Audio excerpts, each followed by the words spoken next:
I could get everybody to go ahead and take their seats so we can begin on time. Oh,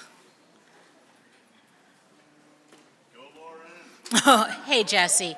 He's like my crowd, like, wrangler. I love it. So I will get started. I just want to welcome everybody here tonight. It's an honor to actually be here tonight, and it's just been such a long time coming, I feel like, the Inviting Light project.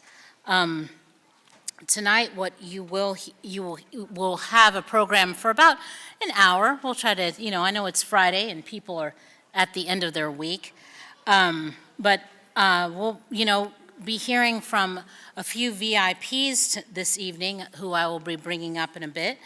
There will be a video, there will be a question and answer session that you'll get to hear from the artists themselves.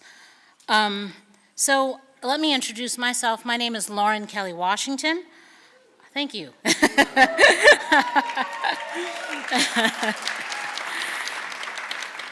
I'm going to go with, first of all, I'm a proud neighbor within the Station North Arts District, and particularly in the niche of Greenmount West Community Association, past president of that beautiful association. Yep, we've got some board members here tonight from there. I also happen to be the chair of the steering committee of the Central Baltimore Partnership, and it is my honor to be that, convener of 11 neighborhoods in central Baltimore. And I also my day job is that after being a professional volunteer, I finally picked up a day job, and I'm now the COO of the Deutsch Foundation. So those are all the hats that I wear. So as I said, you'll hear from VIPs this evening, but I do want to recognize that there are some people here with us this evening, a few special friends of the Arts District. We've got UB President Kurt Schmoke, our former mayor. I saw him out in the lobby, yep. Carol Gilbert, the Assistant Secretary of the Maryland Department of Housing and Community Development. Is Alice Kennedy here? She's of course our Baltimore Housing Commissioner, and we have Ron Daniels, the president of Johns Hopkins University here tonight. Yes. So thank you all for joining us here, and of course thank you, Councilwoman Ramos, also for being here. A year ago, Baltimore was one of 8 cities awarded a $1 million grant from the Bloomberg Philanthropies Public Art Challenge. I believe there were like 154 people that applied for just 8 slots, and Baltimore was awarded. Yeah, right? I mean, this is a big deal, right? So,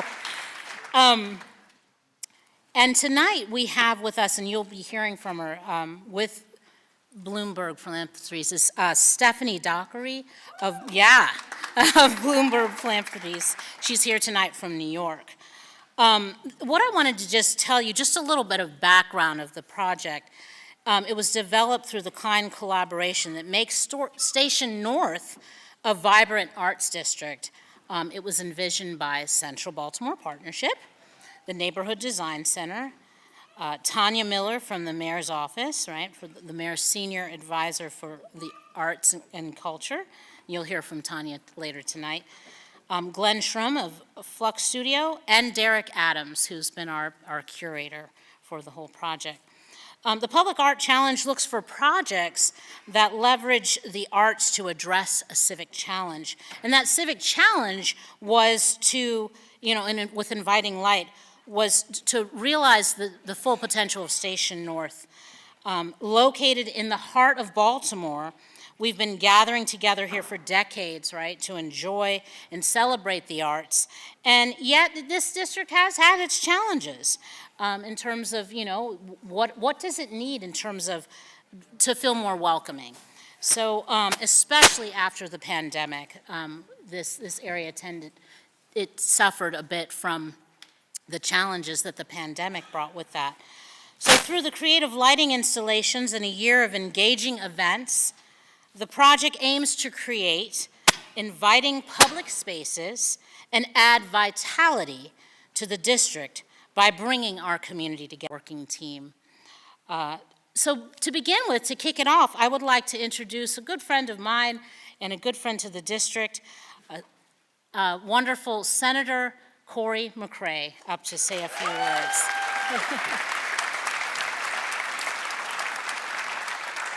You'll have to adjust the mic because, you know, you're taller than me. That's okay. No problem at all. How's everybody doing? How's everybody doing? First, I just want to say I'm humbled, I'm honored, Stephanie, to be able to share this space with each and every one of you all at this moment. Like this, Antonio, is what it is about. It's collectively bringing together our neighborhoods to celebrate Baltimore, y'all, to celebrate Baltimore through the arts. You see, Derrick, a lot of times when I think about this next generation, they're not as fortunate to be able to see all of the opportunities to meet their full potential. But when you think about the arts, James, and the opportunities that it brings, just think through lighting, the presentations that you're going to bring, that I'm excited to be able to see as each and every one of these folks in these crowds at this moment. I just say thank you for the work that you're going to be able to do, but more importantly, just collectively bringing us together as a community to be able to celebrate what we will see going forward. So y'all, it's a long 90-day session. I'm amongst a number of my colleagues. I believe that Lauren are about to bring up the next ones, but I just want to thank Bloomberg Philanthropy. I want to thank the several anchor institutions that are collectively right here in Station North, whether it's a Micah, a UB, a Hopkins. This is our strength, y'all, and we are building from strength at this moment. I see our mayor's office in Tanya, so I just say thank you, and please tell Mr. Mayor that I always extend my gracious, humble honor for what he's doing to pour into our respective neighborhoods. So I say thank you, and every one of my colleagues, whether it's West Baltimore, coming all the way to East Baltimore. Y'all ain't called first, but y'all did come. So Councilman Torrance, it's good to see you. Councilwoman Ramos, Councilman Jermaine Jones, and like I said, my colleague from West Baltimore. It's always good to collectively be able to work together and to be able to see this. I looked in that crowd and I see my sons, so they get to see exactly what community look like. So I say thank you once again.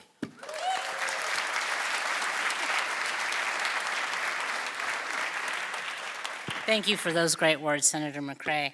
And that's a perfect segue, because it's like, you know, Charles North is the confluence of 2 state, right, and 2 city districts. And so to that end, we are honored to be joined by Senator Antonio Hayes, who now, his district now encompasses the Arts District. Hey!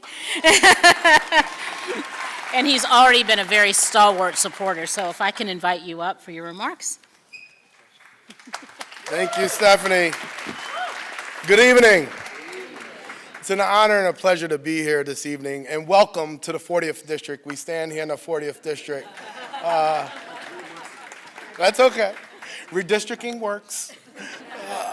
No, thank you all so very much. Thank you to Station North. Thank you for a native Baltimorean, Derrick, for sharing your talents and your brilliance with all of us. Bloomberg, for believing and betting in Baltimore.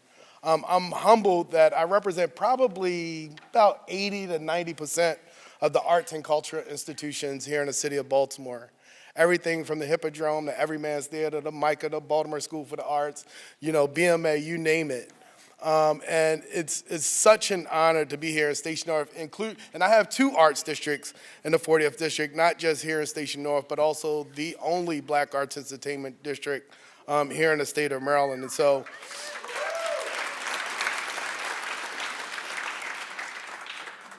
it's a proven fact that public art can speak creatively, transform spaces, and bring together neighbors. Inviting light will be another example of how art and light create sense of community.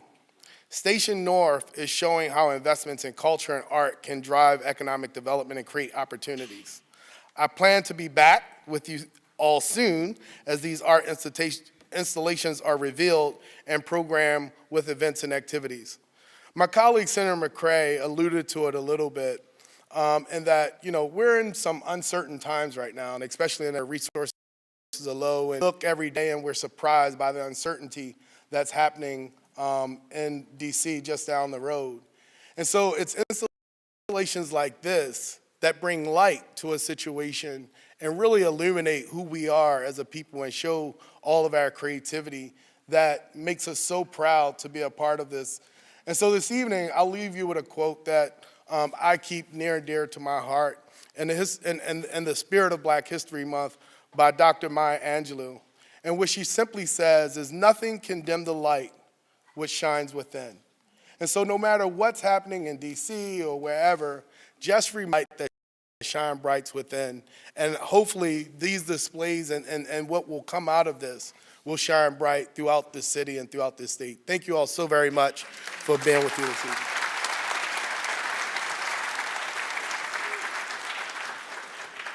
Thank you for that reminder and carrying that theme of light through. I would like to now introduce to you our two councilmen.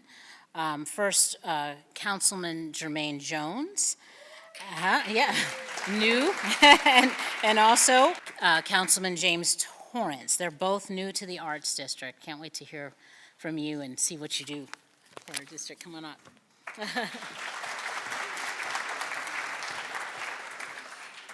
Good evening, everyone. I was told to be brief, but so I'll try to be brief. As the new councilman for District 12, I'm excited and honored to represent such a beautiful district, and such not only entire district, but especially the Station North Arts District. What we have here is special, and as my job, one thing I want to do as a council person is make sure I continue to uplift that and let people know how special and how many gems we have throughout Baltimore City. And it's amazing that we're planted right in the center of Baltimore, where everyone has access to it, to the point where even people from West Baltimore come on over, So, but I think because we're so well positioned, we have an opportunity to really spotlight all the great things Baltimore have to offer, such as this building here. It's a shame how many people who live in Baltimore haven't entered foot in this building. And one thing I'm going to do and want to do is continue to invite everyone out and to come out and welcome them to District 12. One thing I always say is, one thing I want to do is increase our city's population. And in order to do that, we have to build strong neighborhoods, healthy neighborhoods that consist of things as people feel safe, also with great housing. But on top of that, we also need good recreation, not only for our kids, but for our adults as well. And that's what the Art District provides. And that's why I'm here today, to honor this light display that's happening, and just to give big ups to Baltimore. Often we always hear bad things about Baltimore, but this is a win. You know how many people applied for this, and how many people, clap to that, how many different, how competitive this was. And I'm just glad to say that people from Baltimore won it. We won it, and we want to uplift you all and say congratulations. And I want to lift your kudos, and I'm just glad to say I'm glad to say I have the honor of being the councilman for District 12 and want to work alongside you to make sure, light is all throughout our city. Because one great thing I know about light, not only does it eliminate darkness, but it also, eliminates crime. It eliminates blight, and it also spurs creativity and brings communities together. So thank you all for having me, and I look forward to working with you all.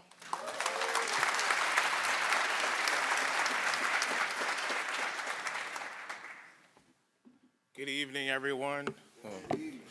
I'm sorry, Senator. I'm an East Baltimore boy, so I was born and raised not too far from here. For many of you who don't know me, I'm Councilman James Torrance of the 7th Council District. Thank you for being in the 7th District as of December 5th at 12 p.m. But I'm a proud son of Baltimore who believes in Black arts and entertainment. As Senator Hayes says, I also represent the Black Arts and Entertainment District. I believe firmly in our Black artist community and our artist community here. Tanya Miller from the mayor's office will tell you we sat in her office in the midst of all the things that happen with a certain organization, and figuring out how we can direct funds to artists, how we can make sure that events that we knew and culturally are accepting of who we are and express ourselves as Baltimore stayed here true and not trademarked by anyone else.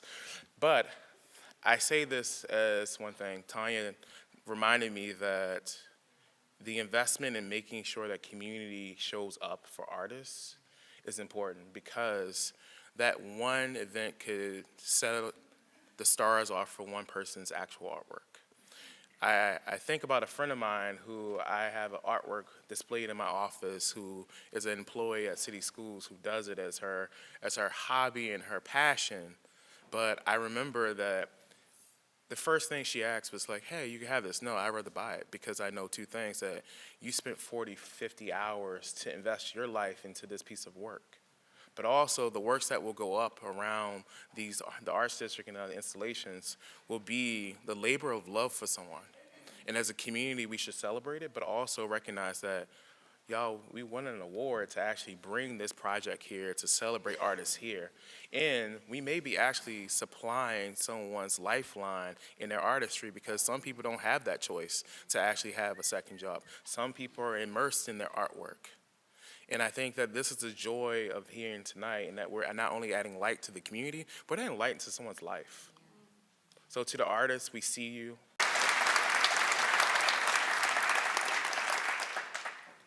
And also, I'm humbled to say I am a WB grad as well.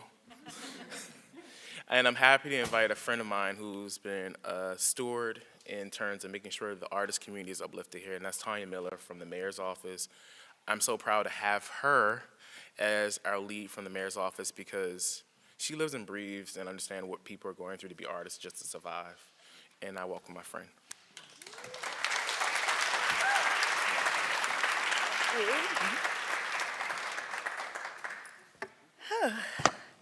Good evening, everyone.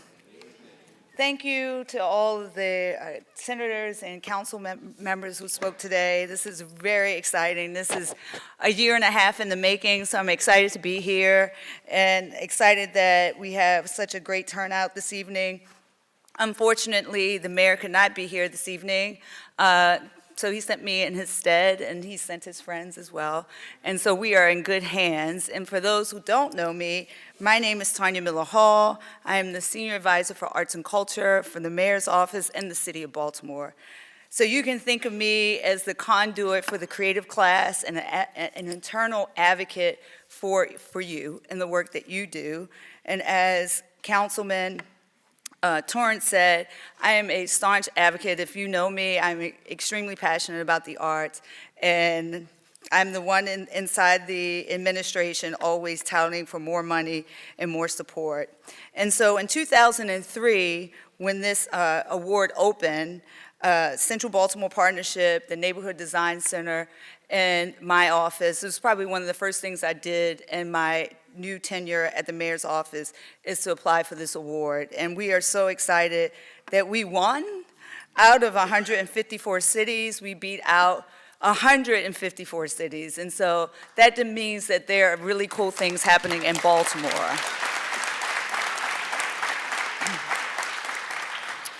And I just wanted to extend a thanks to the Bloomberg Philanthropies, the National Endowment for the Arts for their recent awards, a shout out to all the creative teams that have helped get us here, to all the artists that will be announced shortly when Derrick comes up to the, and my friend Derrick, who is I call him the Pied Piper of Baltimore. He lives in Brooklyn, New York, but he spends so much time in Baltimore and touting Baltimore and bringing his friends here.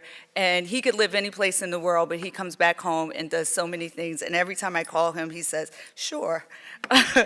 And so I'm just excited to bring him up to the stage shortly. But we want to invite all of you to take part in Inviting Light that will happen throughout. Once we launch in March, throughout the year. It's all free activations and community programming in Station North. And our collective hope is that we are armed with the insight and understand the creative transformation of art and light. And without further ado, I'm going to just bring Derrick up to the stage.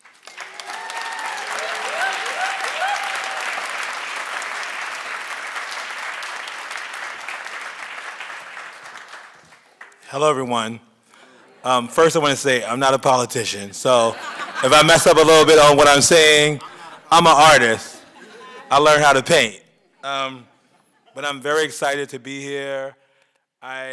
Baltimore is a passion for me. I've never left Baltimore since I moved away to study in New York. I've always been invested in the creative community in Baltimore. And when I was brought with this opportunity to be a part of such an amazing project, I was, like I said, with Tanya Miller Hall, yes. I never tell her no. I don't. I just don't tell her no. We've known each other since we were teenagers in Baltimore. We've known each other since we were small. We've always been creative. We also were friends in New York when Tanya lived in New York for some time. And this is actually our dream, what we're doing right now. So I'm gonna give applause to that. This is actually our dream. We would have never left. If the things that are happening now for the creative community was happening when we were younger, we would have never left. But now that we're here in this very important time here in Baltimore, and we are able to support the creative community, that's exactly what we're doing. So first, I want to say good evening to everyone, and thank you so much for being here, and especially thanks for those who traveled far and wide to support this project. These are words that are written down here. Let me ask you this. When you bring your light, what do you illuminate? Today, we have the chance to explore what light really means and what it can do, not just physically, but also on a deeper metaphysical level. Light is more than energy. It is also a feeling. I'm incredibly proud to be the lead curator of Inviting Light. I handpicked the artists you'll meet tonight. And when I mention their names, please give them a round of applause at the end. It's 5 artists. Zoe Charlton. You guys couldn't wait, huh?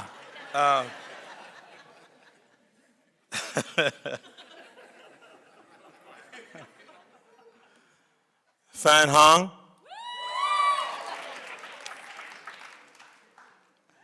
Tony Shore. Ekene Imoju. I probably pronounced it wrong, but he's my friend, so I know him, so that's okay. Daniel Wickerham and Malcolm Lomax, also known as Wickerham and Lomax, because I believe they are perfect for this challenge. These artists that were chosen were not chosen because they work with electricity, necessarily. These are artists that I believe conceptually could rise to the occasion to transform ideas of light, not only physically, but conceptually and metaphorically into spaces in Station North especially, in a way that will illuminate the area in a way that I, as a Baltimorean, envisioned and experienced North Avenue as a child growing up. The North Avenue that you see outside is not the North Avenue that I grew up with. And so this project, to me, is a passion project because I think this project will show people who moved to Baltimore after the fact of all the devastation and trauma that has existed here, will transform this place to be a place of community engagement. And I believe that that's exactly what these projects will do. I cannot wait to see the project impact on Baltimore Station North District. And thanks again for your support. Remember, our city needs all of our light to shine, to really make it glow. Remember to bring your light, Baltimore. Thank you so much.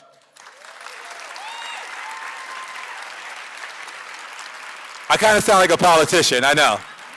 I kind of do, or a preacher. And if you guys give a moment, we did a really great video just giving some insight on the artists and the projects, and I think you will really enjoy it. Please give a moment. Thank you. Thank you, Derrick. Before we give a moment to that, I did want Stephanie Dockery to come up and make some remarks, and then we'll move on to the film.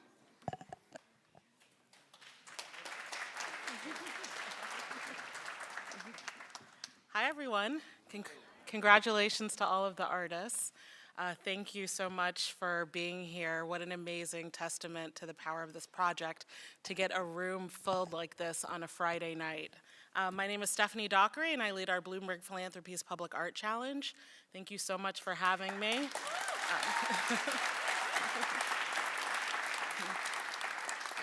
And as has been said already, it is a nationwide program that supports cities developing temporary public art projects, addressing a significant civic issue.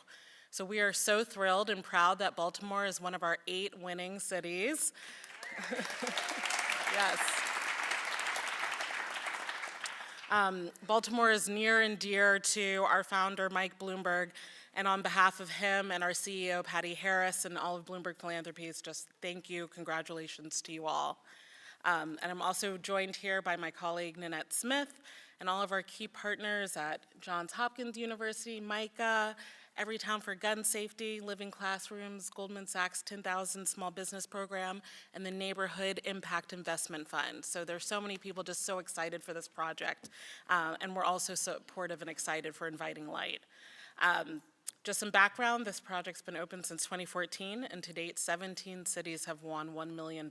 So Baltimore is part of this very proud lineage we have supporting public art and creating innovative partnerships that are with public-private partners in enhancing the vibrancy of cities, centering communities, developing partnerships, and really strengthening local economies.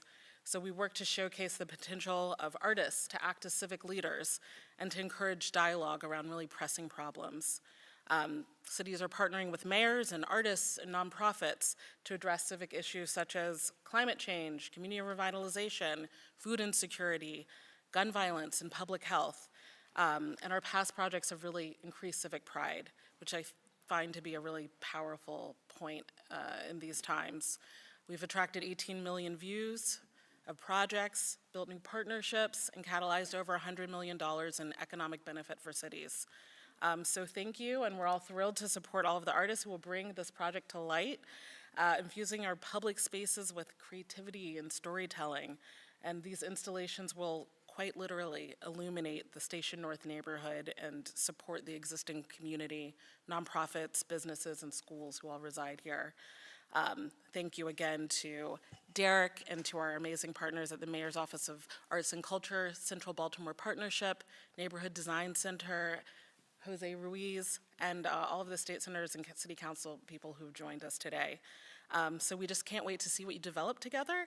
As Inviting Light will engage residents and visitors alike, developing new types of light, excitement, and reclaiming spaces throughout the transformative power of public art. So thank you so much.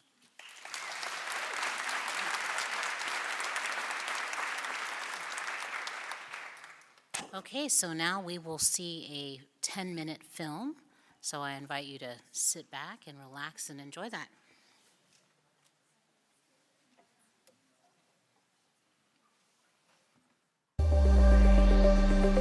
As a native Baltimorean growing up in Baltimore, I've always found that Station North is a very important area for people who have never been introduced to Baltimore to discover. There's a lot of richness within the city. There's a lot of creatives in the city. There are people who care about the neighborhoods beyond the area that's closer to the water. And I think this particular area is an area that is, if not equally important, more important because this is where the locals occupy. People always look for this area to still thrive.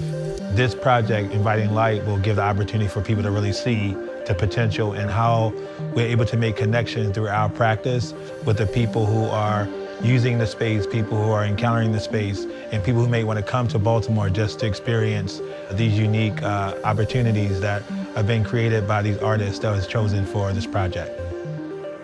I'm Derrick Adams, visual artist and curator for Inviting Light.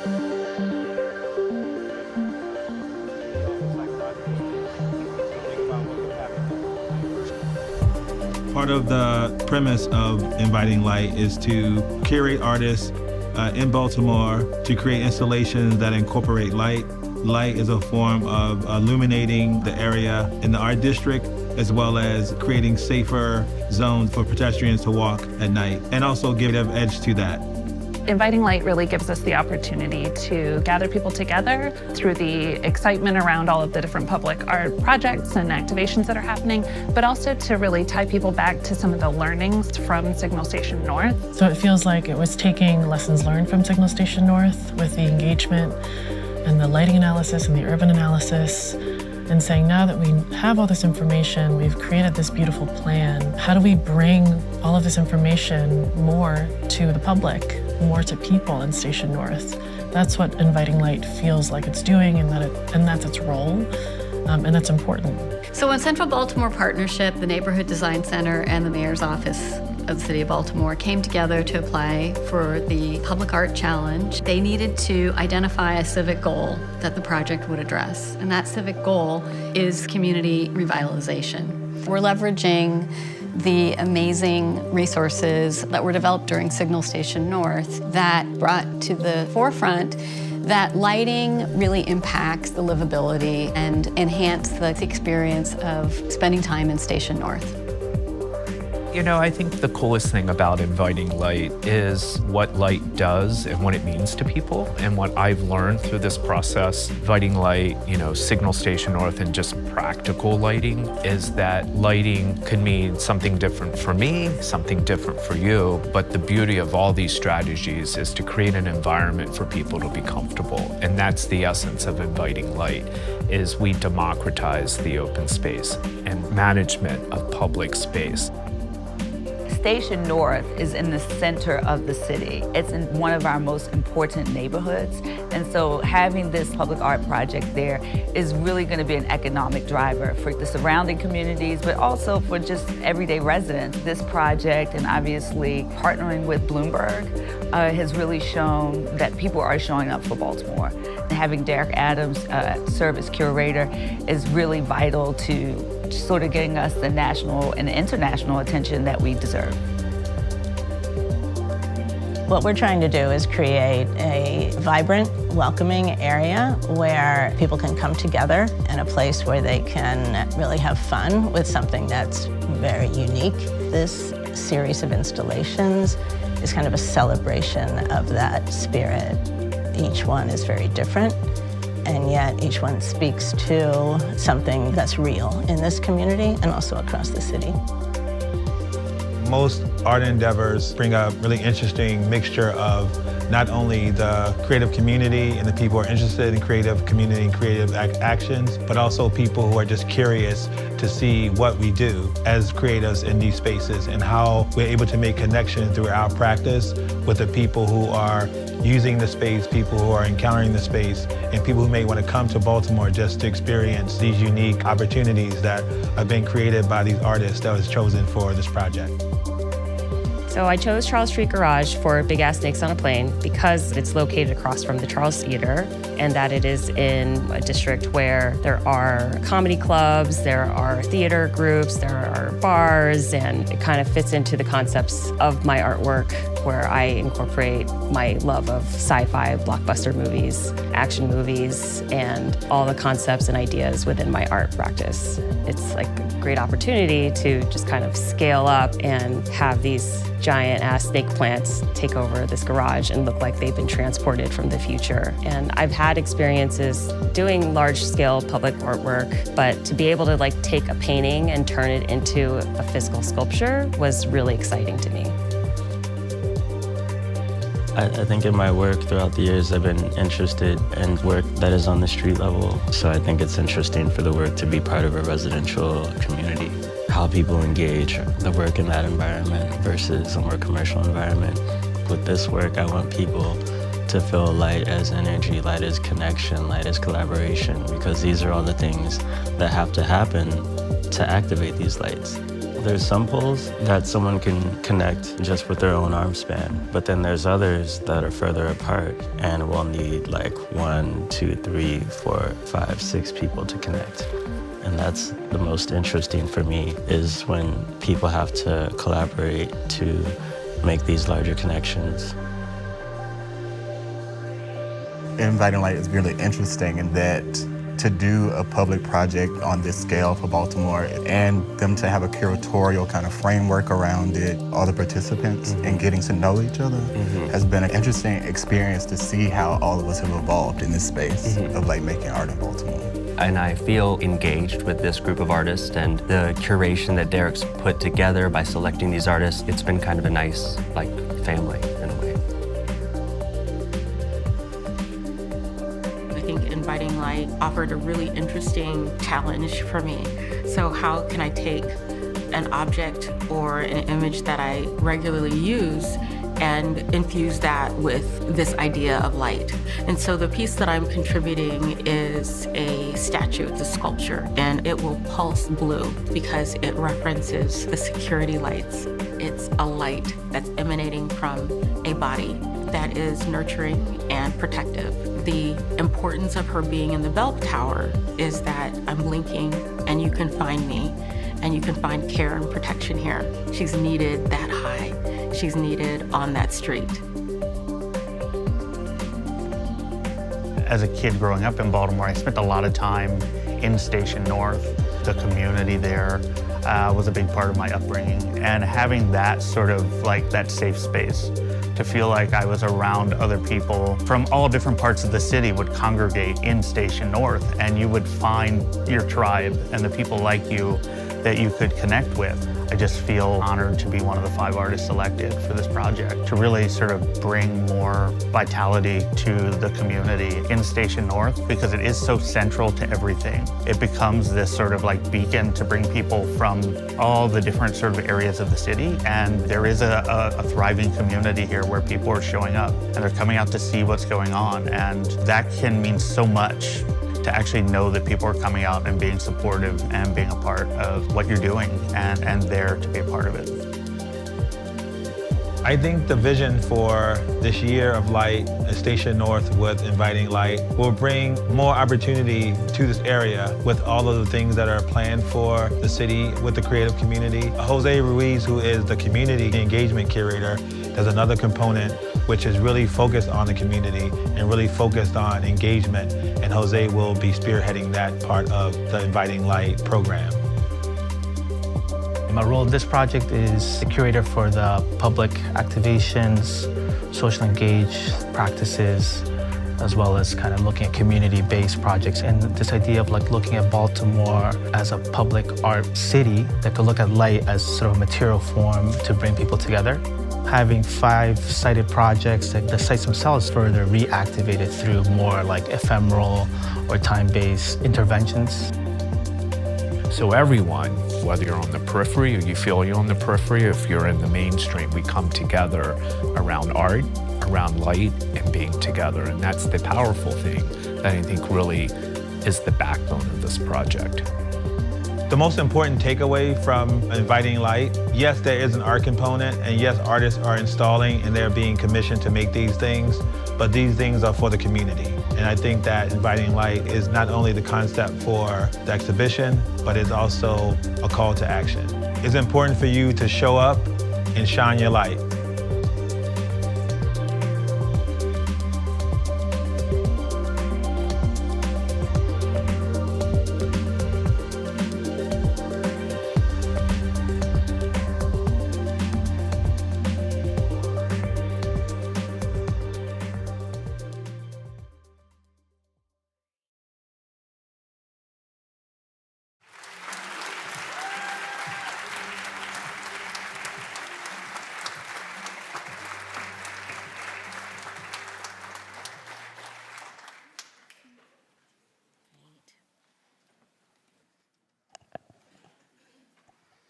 So at this time, I'd like to invite all of the artists who you get to see from the, the big-ass snake design and everything else, the blue light, come on up to the stage.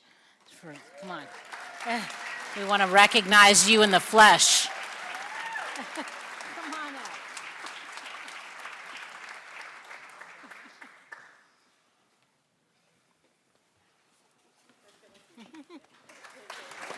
Yes, a warm round of applause.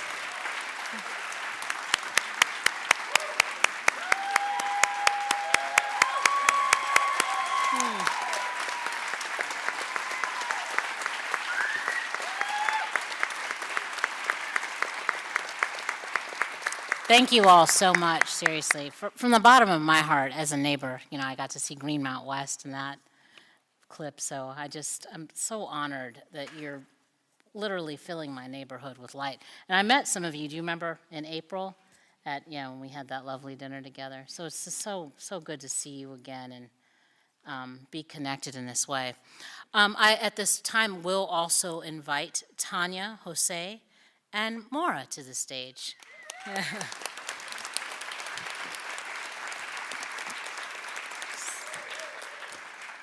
So Tanya, you're gonna take it away with our Q&A session, right? Sure. All right, I'll let you take it from here. You got it? So yeah, just microphones go on, they stay on. so. Microphone check, 1, 2. Hello. Are they on? Yes. They're meant to be on. Yes. Test. Yeah, I think this one's off. Oh. Hello. Oh, yeah. All righty. Hi again. I guess we're going to throw some questions. If you have any questions, we have mics on this side. We have mics on this side. Don't be shy. We have another mic? Oh. Yeah. I've got Do you have a one. question? Do you have a person who has a question? I can. Here, take this one. I can talk to this thing.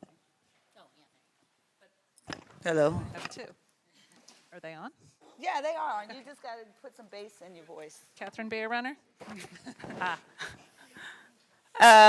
Do we have any questions? Bronny has a mic on this side. Is this Brooke? Is this Brooke? Ashley? Oh, up there. Do you have any questions up there, Brooke? All right. We did really good then. Yeah. Okay, there we go.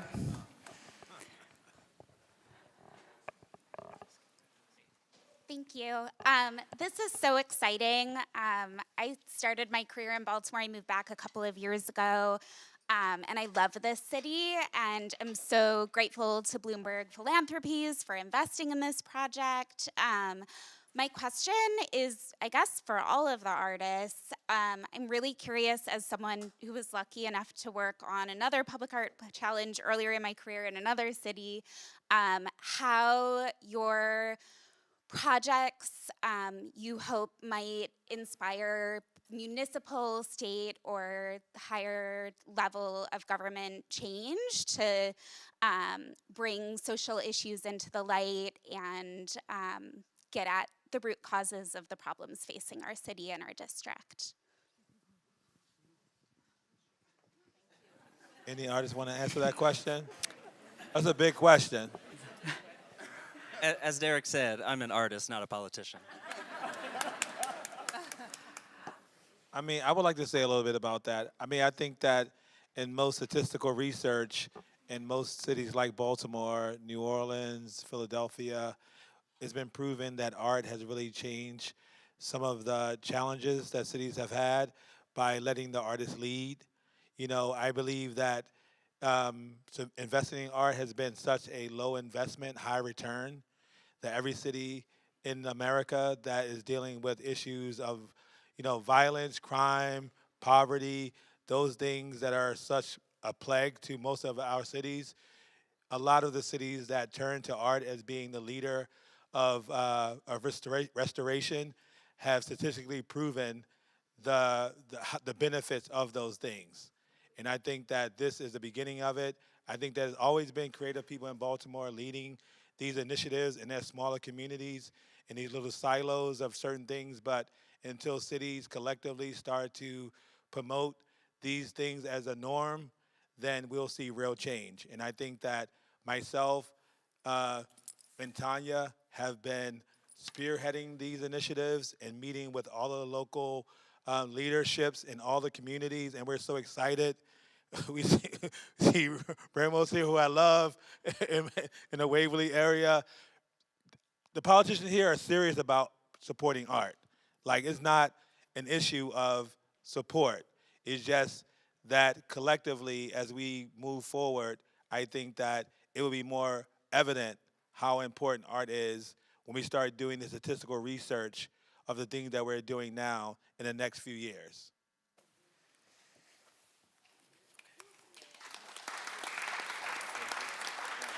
Can we say one more thing about this? Malcolm, you said you wanted to. I wanted, is it working? Can you guys hear me? I wanted to say that the project Daniel and I are working on is a park, so it is a public space. But what we've been doing is like the research of like parks in Baltimore and like like swimming pools and all kinds of things. But to know that there's been like a history of segregation and then swimming pools being closed, and to then take what kind of social spaces that we have openly and together and kind of redraft the project, is something that I think would like kind of lean into like the political aspects that you're discussing, and the social parts. But I think a lot of projects are like that in terms of like Zoe's project as well. Do you want to talk about it some? Oh, hold on. And now let's talk. But I was trying to think like what would the overlap be between the political and the art. And I was watching this Pusha T video for Vogue this morning where they asked him what was creativity, and he said freedom. And I thought, of course, that's true. But I was thinking like, what is creativity? And I've always liked the idea that creativity is like something that you almost can't even think. And so in the process of making the work and making the work that we've been making for 13 or 14 years, like bit by bit, it comes into reality. You know, we started with this thing. This is the first time we ever did a public project, and I thought, impossible. You know, I could never even imagine. And then this rich engagement happens. You start engaging with your ideas. You engage with the larger public. And it's like a miracle in a way where it's not supposed to happen, and then it does. You just do it bit by bit by bit, and then, you know, and I think that's where change comes from. And that's what I think creativity really is. I love these two. You are Put a you're question two of my somewhere favorite people here. around here. But I also wanted to say that, you know, what is the most political thing that can happen is when you invest in your place. You invest in where you live, and therefore you invest in people. And I think that that is the most transformative thing. So often these opportunities come up, and it's folks that are outside impacting or coming in to do something in a city, and then they leave, right? And so when you invest in your place, that you cycle finances, you cycle politics, you cycle care through your own neighborhoods, through the people that matter, the people that you interact with every day. For my project, I was really excited for the opportunity to work with others that are here. And so for me to work with Paradise Labs with Adam and Pete has been something that I've been wanting to do since 2020. And so this gave me a really wonderful opportunity to do that because they are here. They are a smaller artist-run company that does amazing projects. And I think that more people should work with them. And I just think that they are fantastic. I know that Adam is here somewhere. I saw him. Hi. So, you know, this is just a really wonderful opportunity. My spouse and I moved here in 2003, and we were looking for reasons to stay somewhere. And the arts community is what's kept us here for this long and will continue to keep us here in this city.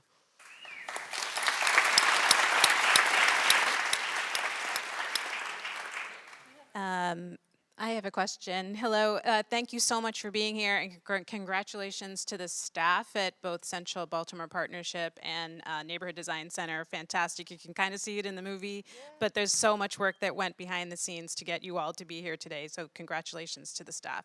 I had a question about the moment you are involved in installation. So the projects are on iconic corners, busy corners. They will be extremely visible. What did you envision during your installation? Is that going to be a day or a week or weeks? When you are installing, how do the community get involved? Are we supposed to be like putting up lawn chairs with popcorn and watching? Or is there some interaction that we can be with you as you're installing? Well, I would jump in and, you know, as a curator selecting the artists, which was a joy to do, and really thinking about the pieces, how they would exist in the public space. And with that challenge, this is the reason why we brought in Jose Ruiz, who is the curator who will be arranging an additional component of the installation, which would be considering audience participation, audience presence, artist engagement, those particular things. The artists who were invited to curate were not necessarily tasked with curating the audience for their work. They were tasked with creating a work that was compelling and provocative enough for people to question its existence in the space. And with that, which was a big challenge in its own, formally and technically working with fabricators and other, BG&E, permitting, those things that most artists do not necessarily are in contact with when they're making art. That was a big enough challenge for them overall. So we brought in Jose to assist and also bring in his experience as a curator to think about the engagement part with consider application of the work in different locations. And so this is, again, a learning process for us.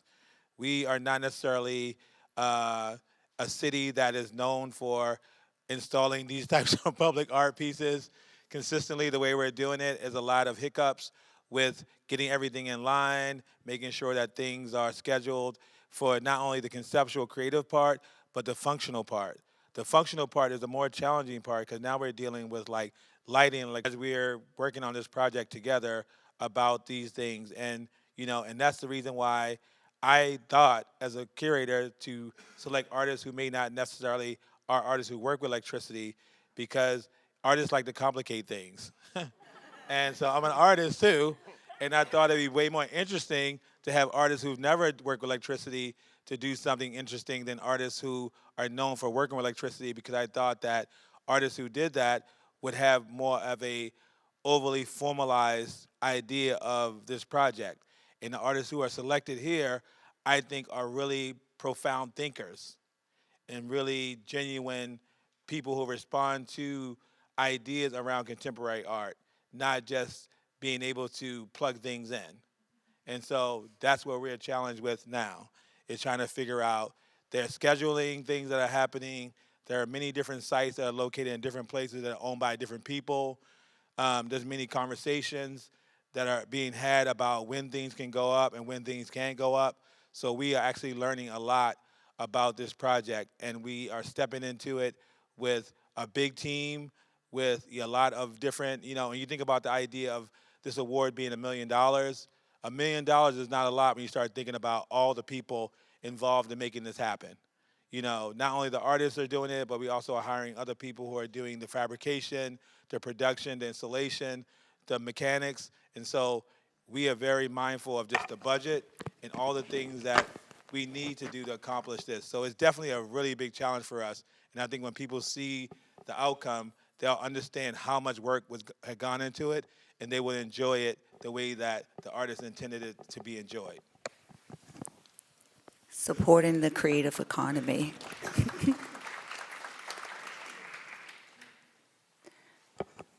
Hello. First of all, I'm a resident of the neighborhood, and thank you so much for bringing your art here, and I'm so excited to engage with it. And I think it's really exciting that none of you have, or maybe not none of you, but you don't traditionally all work with electric light, so I'm really curious about how bringing electric light into your art informed your creative process, and what changed about your creative process with that.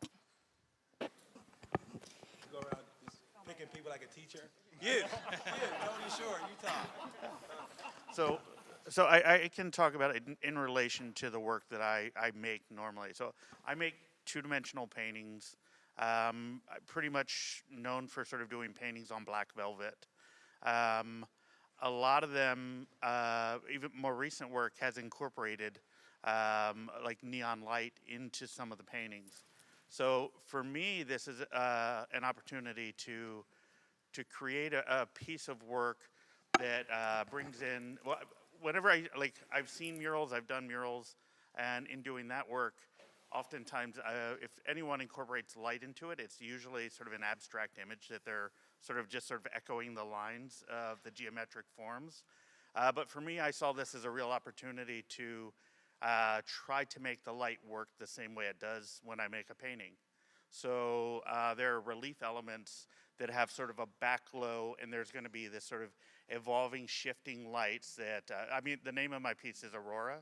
So part of it is that sort of like idea of how just the lights of a business can alter the way the street feels when you walk by. So for me, it was just interesting also to take what for me, I traditionally do still images, but by using the light in this piece, it's now enabling me to animate it.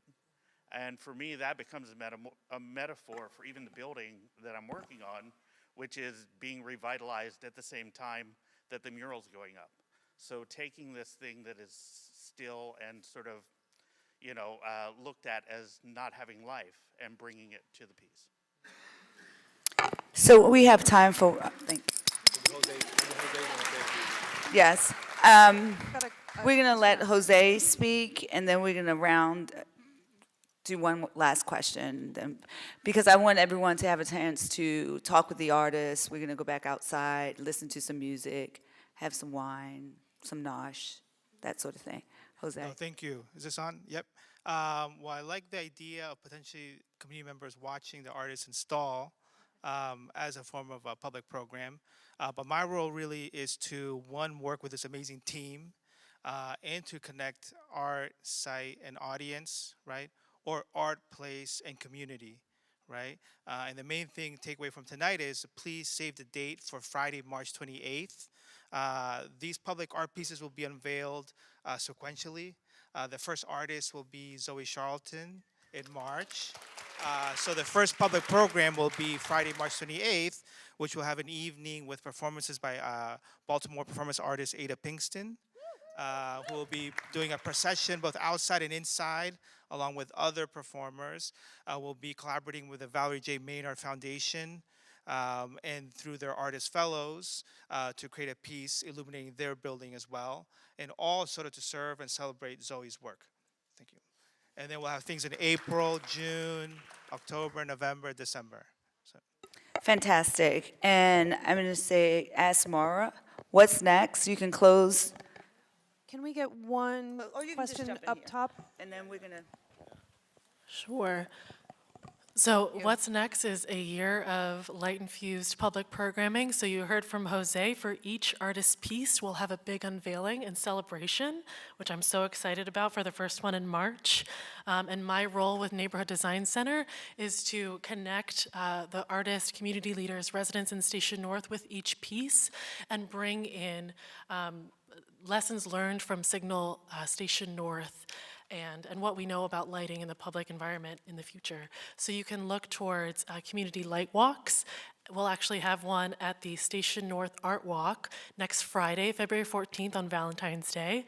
You'll get a tour of the Inviting Light sites from me, a little bit of light history, and also a Valentine's Day card to write a love letter to Station North. So please join me for that. And there'll be more opportunities to participate in light walks, light workshops, and different creative workshops throughout the year. So please do follow us, Inviting Light Baltimore, sign up for updates, and we'll let you know how to get involved in the future and bring your light to Station North.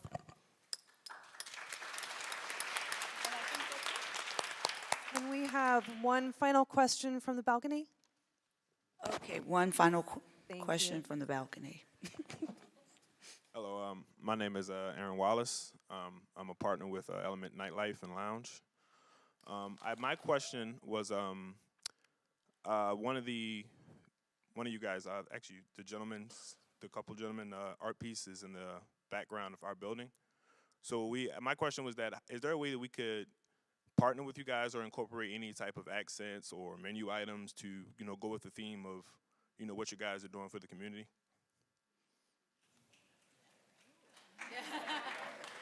What? Yes, we love that.